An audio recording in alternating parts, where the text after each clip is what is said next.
Hello viewers, இன்னைக்கு நம்ம பார்க்க போறது one piece episode 725 part 2.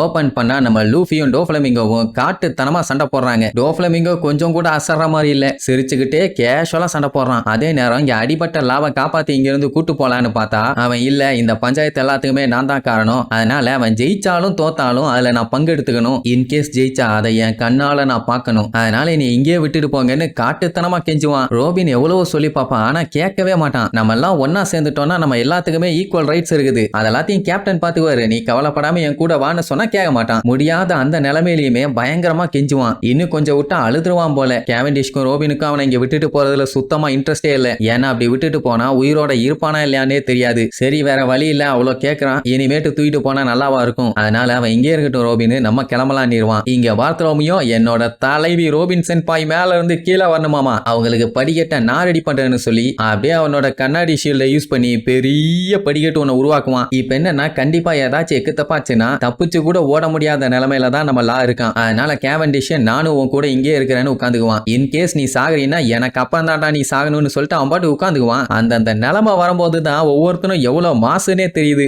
கேவெண்டிஷ் mass காட்டிட்டான்ல, இங்க பாத்ரோமியோ படிக்கட்ட உருவாக்கிட்டு ரோபின் சென்பாய் கீழே வாங்கன்னு காட்டு ஏத்திட்டு இருப்பான். ஓகே, பாத்ரோமியோ ஸ்டெப்ஸ் உருவாக்கிட்டான், வாங்க போலான்னு ரெபேக்காவும் கைரோஸும் முன்னாடி கிளம்பிடுவாங்க. ரோபின் கிளம்பும் போது நம்ம கேவெண்டிஷ் அவன் பின்னாடி போட்டிருக்கானே கிளாக், அதை போட்டுக்க சொல்லுவான். ஏன்னா ரோபினுக்கு பின்னாடி அடிபட்டு துணியெல்லாம் கிழிஞ்சு பயங்கரமா ரத்தம் வருது, அதனால அவளும் தேங்க்யூ முட்டைக்கோசும்பா. சரி ரைட்டு கிளம்பலான்ட்டு போனா லியோ இருந்துகிட்டு நாங்க லாவை விட்டுட்டு வரமாட்டோம்பா, ஏன்னா அவனுக்கு பயங்கரமான அடி, இந்த மாதிரி டைம்ல இவங்க கூட இருந்து பாத்துக்கிட்டாதான் சோ நீ போன்னு சொல்லிட்டு அவங்க 3 பேரும் அவன் கூடவே இருந்துருவாங்க. சரி டோஃப்ளமிங்கோ தான் பஞ்சாயத்துன்னு பார்த்தா லூஃபி பாத்துக்குவான், அது பிரச்சனை இல்லை. இப்போ அவன் உருவாக்குனானே கேஜி அது சுருங்கிக்கிட்டே வருது, சோ டைம் ரொம்ப கம்மியா இருக்குது. இந்த பிரச்சனை மட்டும் இல்லைன்னா லூஃபி 10 நாள் கூட நின்னு சண்டை போடுவான். ஆனா அந்த கேஜி கொஞ்சம் கொஞ்சமா சுருங்கி அது வழியில என்னென்னலாம் இருக்கோ அது எல்லாத்தையுமே வெட்டி தள்ளிட்டு வந்துகிட்டு இருக்குது. இப்படியே நெருங்கி வந்துகிட்டே இருந்துச்சுன்னா தப்பிக்க முடியாம எல்லாரும் நசுங்கியே வெட்டு போட்டு சாவாங்க. அந்த மாதிரி எல்லாம் நடந்துச்சுன்னா இதுதான் வரலாற்றிலேயே கொடூரமான சாவு. அதை பார்த்துட்டு இருந்த ஜோரோ திடீர்னு அதை நோக்கி ஓடுவானா, என்னடா பண்ண போறேன்னு பார்த்தா இப்படியே வேடிக்கை பாக்குறதா, வாங்க ஏதாச்சும் பண்ணுவோன்னு சொல்லி எல்லாத்தையும் கூப்பிடுவான். உடனே கின்னு காஞ்சுரோவும் அவனுக்கு ஹெல்ப் பண்ண கிளம்பிடுவாங்க. அதே நேரம் இங்க லூஃபி டோஃப்ளமிங்கோட சண்டை கருணை கொடூரமா போயிட்டு இருக்குது. லூஃபியுமே அவனை போட்டு கேப் விடாம அடின்னு அடிச்சு தள்ளுறான். அதுல 1-2 அடி அவன் மேல படுது, ஆனாலும் பெருசா எந்த எஃபெக்டும் இருந்த மாதிரி இல்ல. நம்மளோட அட்டாக் எல்லாத்தையுமே தடுத்து மறுபடியும் இழிச்சுக்கிட்டே தான் சண்டை போடுவான். இப்படி பயங்கரமா சண்டை போயிட்டு இருக்கும்போது லூஃபி என்ன பண்ணுவான், அவனோட செகண்ட் கியர் எடுத்து அண்ணல் பறக்க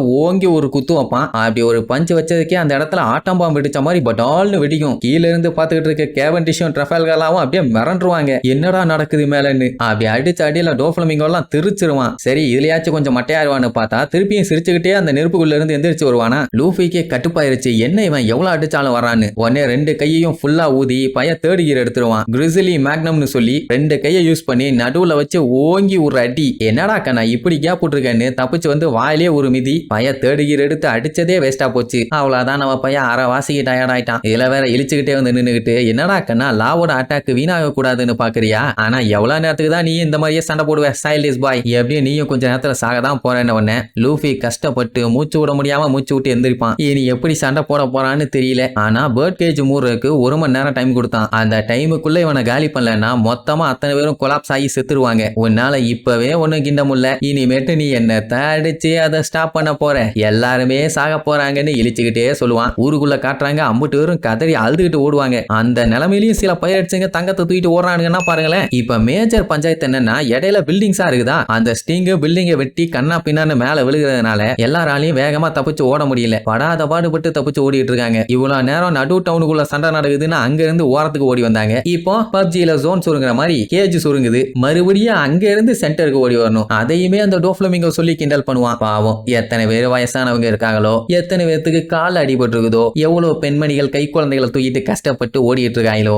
என்ன பண்றது, ஒரு 30 நிமிஷத்துல இருந்து கொஞ்சம் கொஞ்சமா சாக ஆரம்பிப்பாங்க. 40வது நிமிஷங்கும் போது கண்டமேனிக்கு கதறி அழுகிற சவுண்ட் கேட்கும். 50வது நிமிஷங்கும் போது இந்த மொத்த கண்ட்ரியுமே டொமேட்டோ சாஸ்ல முங்கி எந்திரிச்சா எப்படி இருக்கும், அப்படி ரத்த கிளறியோட படு பயங்கரமா இருக்கும். 1 மணி நேரம் கம்ப்ளீட்டா முடியும் போது ஒரு சின்ன பின்னூசி கீழே விழுந்தா கூட கிளாங்குன்னு சத்தம் கேட்கும். அந்த அளவுக்கு அமைதியாயிரும். ஊருக்குள்ள ஒரு ஈக்காக்கா கூட இருக்காது. எல்லாருமே செத்துருவாங்க. ட்ரெஸ் ரோஸாவே மொத்தமா அழிஞ்சு போயிரும். அதுக்கப்புறம் என்ன பண்ணுவான்னா இந்த பிரச்சனை எல்லாத்துக்குமே காரணம் நம்ம லூஃபி தான் கோர்த்து விட்டுருவான். இவர் இந்த பஞ்சாயத்துல இருந்து எஸ்கேப் ஆயிருவாரு. அப்படின்னா எல்லாம் என்ன பண்ணுவாங்க, லூஃபி தான் மோசமானவன்னு சொல்லி அவனை கொல்றதுக்காக ஏகப்பட்ட பேர் கிளம்புவானுங்க. நீங்க மட்டும் ட்ரெஸ் ரோஸாக்கு இப்படி வராம இருந்திருந்தீங்கன்னா இந்நேரத்துக்கு எந்த ஒரு பிரச்சனையும் இல்லாம எல்லாருமே ஜாலியா என்ஜாய் பண்ணிருப்பாங்க. உங்களாலதான் இவ்வளவு பிரச்சனையே தேவையா இதுன்னு கேட்பான். ஆனா இது எல்லாமே சும்மா தானே டைலாக் அடிச்சுட்டு இருக்கான். ஏன்னா இவங்களுக்கு தேவைப்படுற ஆளுங்க எல்லாத்தையும் பொம்மையா மாத்தி அவங்க ஒழுங்கா வேலை செய்யலன்னா அவங்கள தூக்கி குப்பையில போட்டுறான். அவனுக்கு பிடிக்காதவங்க எல்லாம் சண்டை போடணும், சாகுற வரைக்கும் சண்டை போடணும், 1000 தடவை சண்டை போட்டு ஜெயிக்கணும், இல்லைன்னா அவங்களுக்கு சாவுதான். எப்படி இருந்தாலும் 1000 டைம் சண்டை போட்டா சாகத்தான் போறாங்க. இதுக்கு டைரக்டா அவன் கொண்டுட்டு போயிருக்கலாமே. அது மட்டும் இல்லாம இந்த ட்ரெஸ் ரோஸாவை கைப்பற்றதுக்காக அவன் என்ன பண்ணான், கிங்கையும் அவன் சோல்ஜர்ஸையும் கண்ட்ரோல் எடுத்து அங்க இருக்க மக்கள் எல்லாத்தையுமே கொன்னு கிங்கோட ஃபேமிலி தான் மோசம் அப்படின்னு சொல்லி ஊரெல்லாம் நம்ப வச்சு பாவம் ரெபேக்காலாம் படாத பாடுபட்டு அவங்க குடும்பம் மட்டும் இல்லாம ஊர் மக்கள் ஏகப்பட்ட பேர் குடும்பம் சினாபினமாயி போச்சு. இதுதான் உங்க ஊர்ல அமைதியாடா வீணா போன விளக்கன்னு சொன்னா அவன் இந்த உலகம் பூரா இருக்கவங்க எல்லாம் ரொம்ப ரொம்ப அன்லக்கி பீப்புள். நீ எல்லாத்தையும் காப்பாத்தணும்னு எப்படி ஹீரோ மாதிரி இறங்குனீன்னு வச்சுக்க. இதுக்கு ஒரு முடிவே கிடையாது. நீ எல்லாம் வந்து போற ஒரு பைரட்டு. எவ்வளவு தைரியம் இருந்தா